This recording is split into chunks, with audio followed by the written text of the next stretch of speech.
कंस को ये पता लगाने में ज्यादा वक्त नहीं लगा कि कृष्ण ही उसका भांजा है, और वो ये बात भी भली भांति जानता था कि कृष्ण के हाथों ही उसका वध लिखा है। इसलिए उसने उसके बचपन से ही उसको खत्म करने के लिए कई तरह की चालें खेलना शुरू कर दी। ते पूतना नाम की एक राक्षसी को उसे मारने के लिए भेजा। पूतना, जाओ और जाकर उस कृष्ण को मार डालो। जो आज्ञा महाराज। कंस का आदेश पाकर पूतना निकल पड़ी और कृष्ण के गांव पहुंच गई। उधर गोकुल का हर घर सजा हुआ था, क्योंकि लोग नंद बाबा के घर बच्चा होने से काफी खुश थे।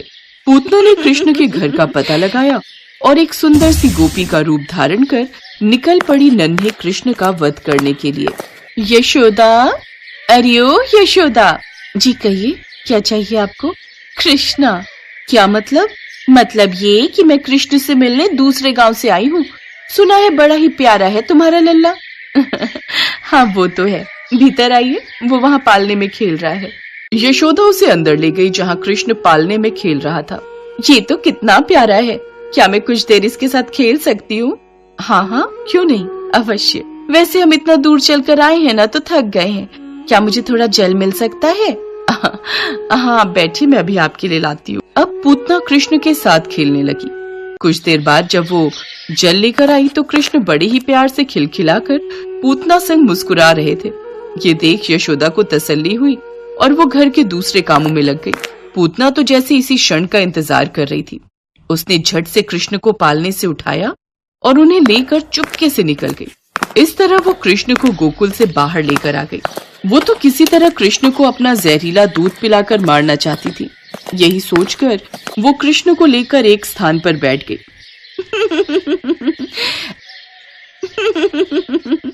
अब देख तू कैसे ही पल भर में ही मौत के मुंह में समा जाएगा। लेकिन वो ये नहीं जानती थी कि उसने जिसे बच्चा समझा वो तो तीनों लोक के देवता हैं। पूतना ने जैसे ही उसे अपना जहरीला दूध पिलाने की कोशिश की तो कृष्ण जी ने उन्हें इतनी जोर से काटा कि उसे छोड़ा ही नहीं। पूतना को जोर से दर्द होने लगा और वो दर्द के मारे चिल्लाने लगी। उसने अपने आप को कृष्ण से छुड़वाने की बहुत कोशिश की, लेकिन वो छुड़वा नहीं पाई और वो अपने असली रूप यानी कि राक्षसी के रूप में आ गई। उसकी आवाज सुनकर सभी लोग वहां इकट्ठा हो गए। उधर यशोदा ने देखा कि कृष्ण तो अपने पालने में ही नहीं थे। कृष्ण, मेरा लाल, कहाँ गया? कृष्णा, कृष्णा। फिर वो भी पूतना की आवाज सुनकर वहां दौड़ी दौड़ी आई। कृष्ण, मेरे लाल, मेरा कृष्णा। यशोदा ने देखा तो पूतना राक्षसी बनकर मरी पड़ी थी। मैया यशोदा ने जल्दी से कृष्ण को अपनी गोद में उठा लिया। भगवान तेरा लाख लाख शुक्र है जो मेरा पुत्र सही सलामत है। कृष्ण, मुझे माफ करना पुत्र, अब से मैं तुझे कभी अकेला छोड़कर नहीं जाऊंगी। इसी तरह कान्हा की और भी कई लीलाएं हैं, जब उन्होंने कंस के भेजे हुए राक्षसों के वार से खुद को बचाया। ऐसे ही एक बार की बात है जब मैया यशोदा रसोई में काम कर रही थी और कृष्ण बाहर पालने में खेल रहे थे। तभी कागासुर उन्हें मारने के लिए आए। लगता है तुझे ये यंत्र वाला कंठक मुझसे बचा लेगा, कागासुर से। अभी बताता हूँ मैं तुझे। ये कहकर जैसे ही कागासुर ने वो कंठक तोड़ने के लिए अपना हाथ कान्हा जी के गले की तरफ बढ़ाया तो लाख कोशिश के बाद भी वो उनसे उस कंठक को तोड़ ना पाए। ये कंठक टूट क्यों नहीं रहा? इसे तोड़ने के लिए इतना बल क्यों लग रहा है? ये नन्हा सा बालक और इसमें इतना बल। मैया ने बड़े प्यार से पहनाया है कागासुर, इसको ऐसे ही थोड़ी ना जाने दूंगा। तुझे मैं अभी बताता हूँ। ये कहकर कागासुर राक्षस से कौवे के रूप में आ गया। देखते ही देखते उस छोटे से कौवे ने बड़ा सा आकार ले लिया और वो पालने समेत कान्हा जी को ले जाने की कोशिश करने लगे। सारी सृष्टि का भार मैं उठाता हूँ और तुम मुझे उठाने की कोशिश कर रहे हो कागासुर। तुम्हारे साहस की प्रशंसा तो करनी ही पड़ेगी। लेकिन तभी कान्हा ने अपने नन्हे हाथों से धीरे से कागासुर को मारा कि इतने में वो कागासुर उड़ते हुए वहां से चला गया और सीधे गोकुल के बाहर जाकर गिरा। बीतते समय के साथ कान्हा जी की लीलाएं भी बढ़ती गईं। ऐसे ही एक रोज जब नंदलाल बाजार गए तो मैया यशोदा ने उनसे मोर पंख लाने के लिए कहा, लेकिन वो मोर पंख लाना भूल गए। ये देख मैया यशोदा उनसे नाराज हो गई। तो आप मेरी लल्ला के लिए मोरपंख नहीं लाए ना? सच्ची कहूं यशोदा तो बिल्कुल भी फुर्सत नहीं मिली। अब कुछ जरूरी काम है, फिर ले आऊंगा। हे भगवान, संध्या हो जाएगी, अंधेरा हो जाएगा, तब जाओगे क्या आप मोरपंख लाने? अभी कोई जरूरी काम आ गया है यशोदा, वक्त जब मिलेगा तब ले आऊंगा। अच्छा, ये बात है, ठीक है। फिर जब घी सीधी उंगली से ना निकले तो उंगली टेढ़ी करना अच्छे से जानती है ये यशोदा। सावधान बाबा, सावधान, मैया जी की योजना बहुत भारी पड़ेगी आप पर। ठीक है जी, फिर मैं अभी जाकर लड्डू और चटाई बांधती हूँ। लेकिन वो क्यों भला? क्योंकि मैं और मेरा लल्ला अब से वन में रहेंगे। मेरा लल्ला टूटा मुकुट तो बिल्कुल नहीं पहनेगा। क्या तुम लल्ला को लेकर वन जाओगी? वो वहाँ कैसे रहेगा? अच्छा जी, तो बस अपने कान्हा की चिंता है, आपको मेरी बिल्कुल नहीं है? अब ऐसी बात नहीं है यशोदा। हे भगवान, इससे पहले कि इन दोनों में फिर से झगड़ा हो, अब मुझे ही इन दोनों का झगड़ा रोकना पड़ेगा। आप जानते हैं ना, प्यासे को कुएं के पास जाना पड़ता है, कुआं चलकर प्यासे के पास नहीं आता।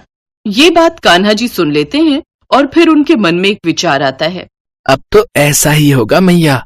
वो दोनों अंदर झगड़ ही रहे थे कि तभी बाहर से मोर की आवाज आने लगी, जिसे सुनकर वो दोनों घबरा गए। कान्हा, कान्हा! जब वो दोनों आंगन में आए तो नन्हे कान्हा मुस्कुरा रहे थे और उनके आंगन में कई सारे मोर पंख का ढेर लग गया था। ये चमत्कार देख नंद बाबा और मैया यशोदा बहुत प्रसन्न हुए।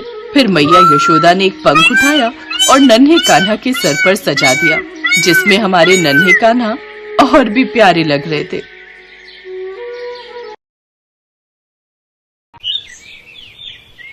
गोविंदपुरम गांव में गायत्री और नंदन नाम के पति पत्नी रहते थे।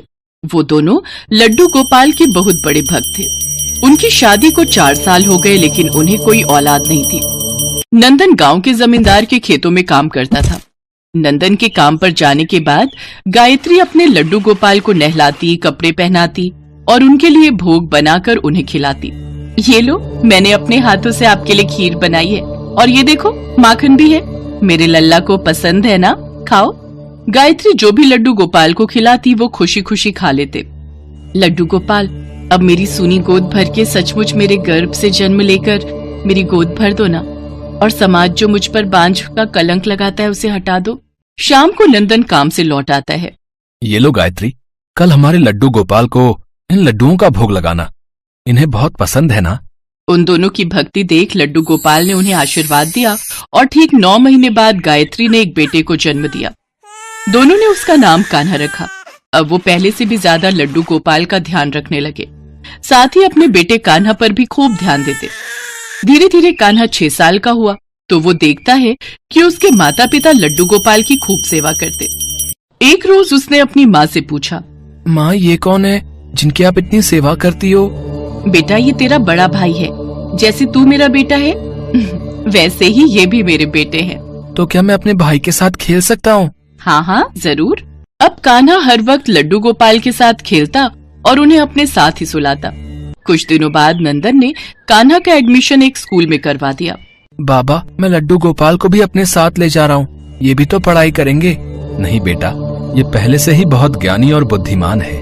लेकिन कान्हा का पढ़ाई में बिल्कुल भी मन नहीं लगता। गायत्री लड्डू गोपाल से प्रार्थना करती है, हे लड्डू गोपाल, मेरे कान्हा की पढ़ाई में मदद करो।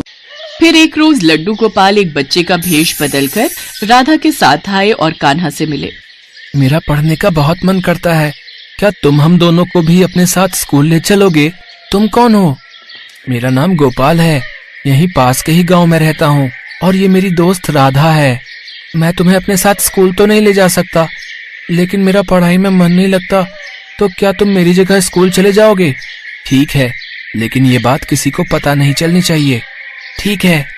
गोपाल ने चुटकी बजाते ही कान्हा का रूप ले लिया और कान्हा का बैग लेकर लड्डू गोपाल स्कूल चल दिए। साथ ही राधा भी स्कूल स्टूडेंट बनकर उनके साथ चल दी। सारा दिन उन्होंने खूब मन लगाकर पढ़ाई की, साथ ही लंच टाइम पर लंच करते और दूसरे बच्चों के साथ खेलते और उनकी पढ़ाई में भी खूब मदद करते। शाम को जब वो दोनों स्कूल से लौटे तो उन्होंने जो भी स्कूल में पढ़ा था वो सब कान्हा को बहुत ही अच्छे से समझाया। कान्हा को सब अच्छे से समझ आ गया। अब ये सिलसिला रोज चलता रहा। कान्हा अब बस परीक्षा देने ही स्कूल जाता, वो हमेशा अव्वल आता। अब कान्हा बड़ा हो गया और उसकी पढ़ाई की तरफ लगन देख उसके माता पिता ने आगे की पढ़ाई के लिए शहर भेजने की सोची। अब हम अपने कान्हा को आगे की पढ़ाई के लिए शहर भेजेंगे। उन्होंने कान्हा को शहर भेज दिया, लेकिन उसे वहां लड्डू गोपाल और राधा की याद सताने लगी। तभी दोनों वहां प्रकट हुए। तुम दोनों यहाँ? तुम यहाँ कैसे? मैं तो हर जगह तुम्हारे साथ हूँ। सच सच बताओ गोपाल, आखिर कौन हो तुम? मैं वही हूँ जिसकी याद में तुम पढ़ते नहीं थे, यानी कि तुम्हारा भाई लड्डू गोपाल, और ये है मेरी राधा रानी। इतना कहते ही लड्डू गोपाल और राधा अपने असली रूप में आ गए। मैं धन्य हो गया प्रभु। अब कान्हा ने खूब मन लगाकर आगे की पढ़ाई की। लड्डू गोपाल और राधा पढ़ाई में अब भी उसकी मदद करते थे। इसके बाद कान्हा को एक बड़ी कंपनी में नौकरी मिल गई। उसके माता पिता की गरीबी अब दूर हो गई। कान्हा ने उन्हें सारी बात बताई। मैं तो पहले से ही जानती थी कि मेरे लड्डू गोपाल हमेशा हमारी मदद करते हैं। आज हमारी खुशियों का कारण वही है। तीनों ने लड्डू गोपाल और राधा रानी को धन्यवाद दिया।